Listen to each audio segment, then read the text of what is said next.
Yo tout le monde. Bon, aujourd'hui, je vais te parler un peu plus de trading. On va rentrer un peu plus dans les détails sur les indicateurs, sur où et comment lire un graphique. Mais avant toute chose, vu que tu regardes pas les vidéos en entier, ben, je te le dis dès maintenant, je suis désolé, c'est ta faute, c'est pas la mienne, hein. Mais du coup, n'hésite pas à liker la vidéo si tu l'as aimé. N'hésite pas à t'abonner à la chaîne aussi pour être tenu au courant des nouvelles sorties, etc., etc.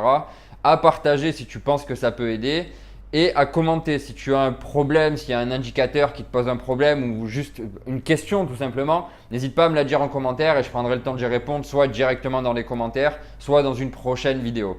Bref, assez parlé de ça. Aujourd'hui, je vais t'expliquer où lire un graphique et comment lire un graphique.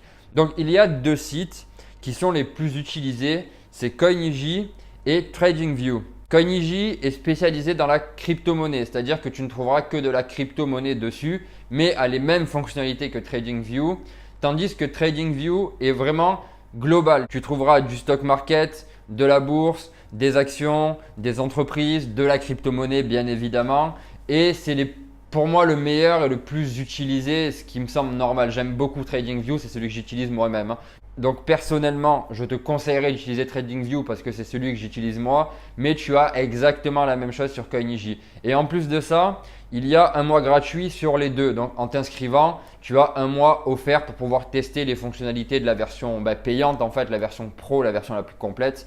Donc n'hésite pas à aller dessus et à commencer à faire tes propres graphiques pour pouvoir justement comprendre ce qui s'y passe.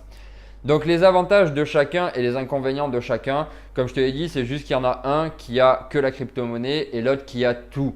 Mais sinon, il n'y a pas plus.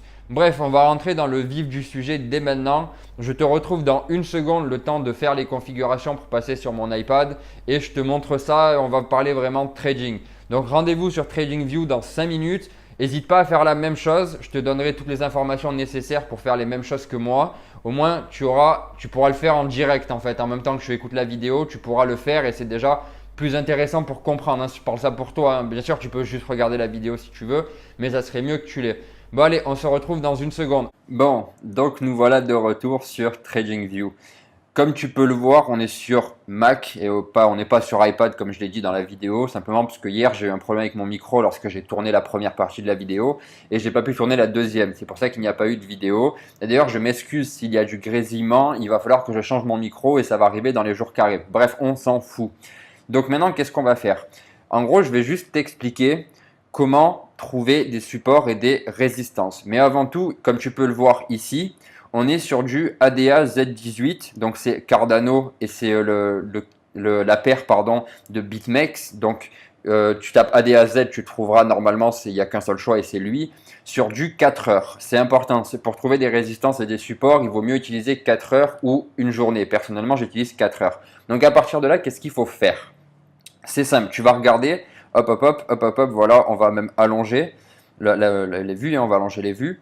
Donc là, qu'est-ce qu'il faut faire? Pour tracer une résistance et un support, c'est tout simple. Tu vas chercher des points où le prix il s'arrête et il rebondit. Donc on en a un là, on en a un là, on en a un là, on en a un là. On est d'accord, hein? Tu peux le voir, là, ils sont là. D'ailleurs, je ne sais pas pourquoi ça a fait ça, bref, on s'en fout.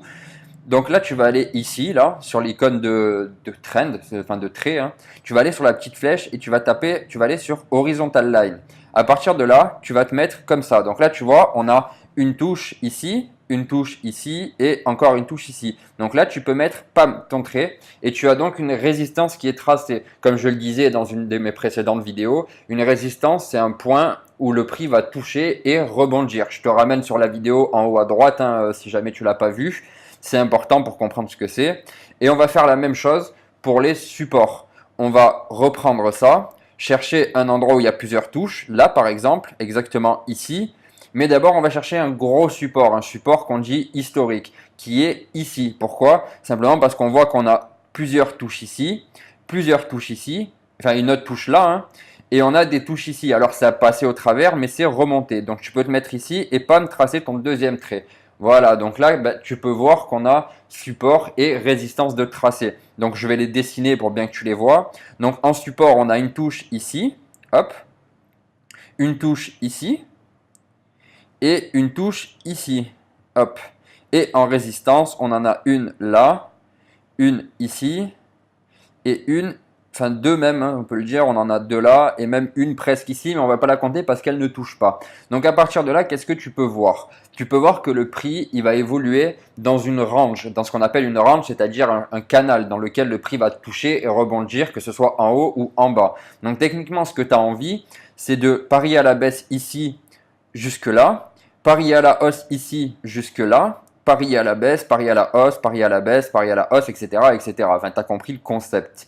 Et donc voilà, donc c'est pas très compliqué à comprendre, mais c'est important de savoir faire ça. Après, tu peux chercher d'autres supports et résistances. Par exemple, il y en a un ici, donc je le sais parce que je les avais tracés avant, c'est celle que moi j'utilisais pour moi-même. Donc là, tu en as une autre et tu coupes pile au milieu en plus. Est-ce que c'est, mince, excuse-moi. Donc est-ce que c'est fait exprès? J'ai envie de te dire un peu. En général, le prix, il va toujours évoluer donc dans un canal et le canal, il a une résistance qui est au milieu.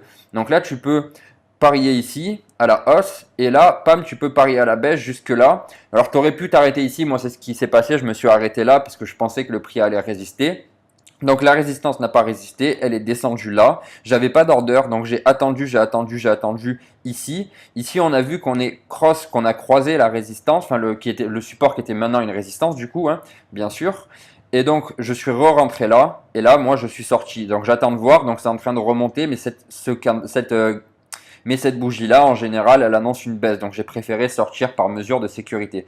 Mais celle-là, elle est vraiment pas obligatoire. Si tu veux jouer sur du plus long terme, tu peux très bien supprimer celle-là de résistance ou de support. Ça dépend dans quel côté on est. Donc, actuellement, un support. Et jouer vraiment qu'avec ces deux-là.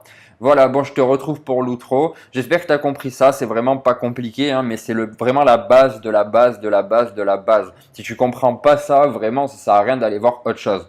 Allez les gens, on se retrouve pour l'outro. Nous revoilà donc en face à face, toi et moi, c'est beau. Bon, de toute façon, c'était pas plus que ça. Donc, je te dis à demain pour une nouvelle vidéo. J'espère que tu as compris ce concept-là. Si tu as un problème, dis-le moi dans les commentaires, j'y reviendrai. Et sur ce, je te dis à plus.